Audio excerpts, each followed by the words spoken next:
Donald Trump recently had a personal sit-down with authoritarian leader Viktor Orban, which should go without saying is quite the bad look for him, given his rhetoric on the matter, his obvious authoritarian behavior, and the coy way that he likes to toy with the subject of he himself being a dictator. And one of his finest henchmen, Lindsey Graham, was asked his thoughts on how this looks, and he very clearly, very quickly got triggered by the question. So let's watch his response, and then after I'll show you a clip of Trump having this exact coy behavior and friendly demeanor when referencing other authoritarian dictators. You know that former President Trump has talked about being a dictator on day one. He said it's nice to have a strong man running our country. He's talked about retribution in a second term, Senator. You know what he said? Retribution would be success. Did, who knocked Trump off the ballot in Colorado? Who knocked Trump off the ballot in Maine? Republican Senator Thomas Savino in Maine, and other registered Republicans within the state. There's a liberal jihad against everything Trump. Yeah, Lindsey Graham is just absolutely insane. He knows that this is deplorable behavior, yet he can't say it out loud, but he also doesn't really have a good prepared defense ready. That's why you see all this finger pointing, but that's not justification or an explanation, is it?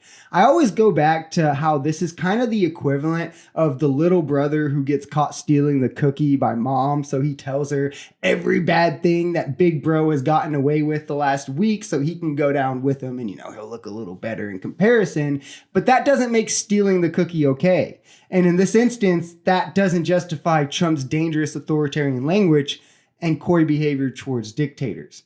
Nor is most of it true either, but we've debunked pretty much all of that multiple times. I think anyone sensible knows that he's just lying.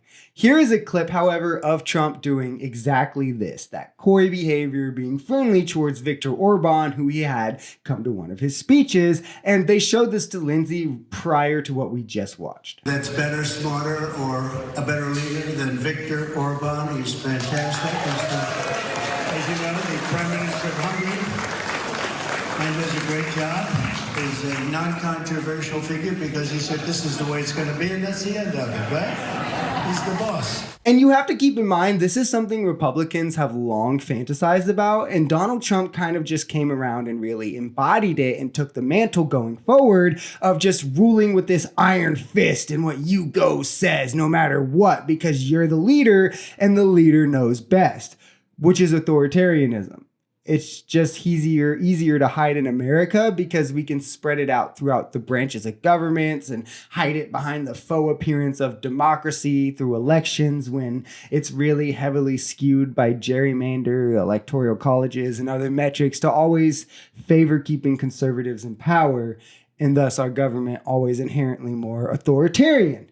And Trump wants to be the dictator that is going to head that up. And the scariest part of it all is that his base, and now like half of the elected Republican Party seems to support him doing so, party of the Constitution, right? And conserving American values. That's very patriotic. And it's not even because Trump is the best option. He's far from it. A lot of Republicans say it constantly. You hear this from the right. You don't even have to look to the left to hear, no, Trump's not the best option. He just is the option. He's this and this. And just trying to justify how they know that he at all is no way the person that they want heading up their party.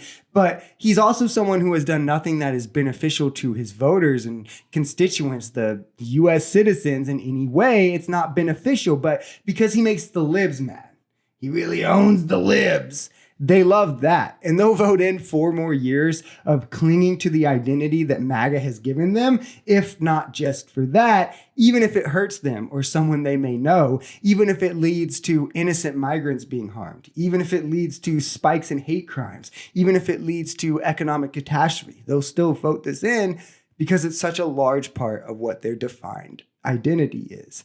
As long as they're getting their laughs, who cares, right? It's make America great again. And it just shows you how inherently selfish the American culture enables you to be if you really just want to. If you enjoyed this video, we're Social Society. We're a commentary channel influenced by politics, society, and the economy. We are pretty left-leaning on this channel, but we're open to our right-wingers as well. The biggest thing here is having conversations that get everyone to the bottom of the truth. If that sounds like something that can interest you, consider smashing that subscribe button.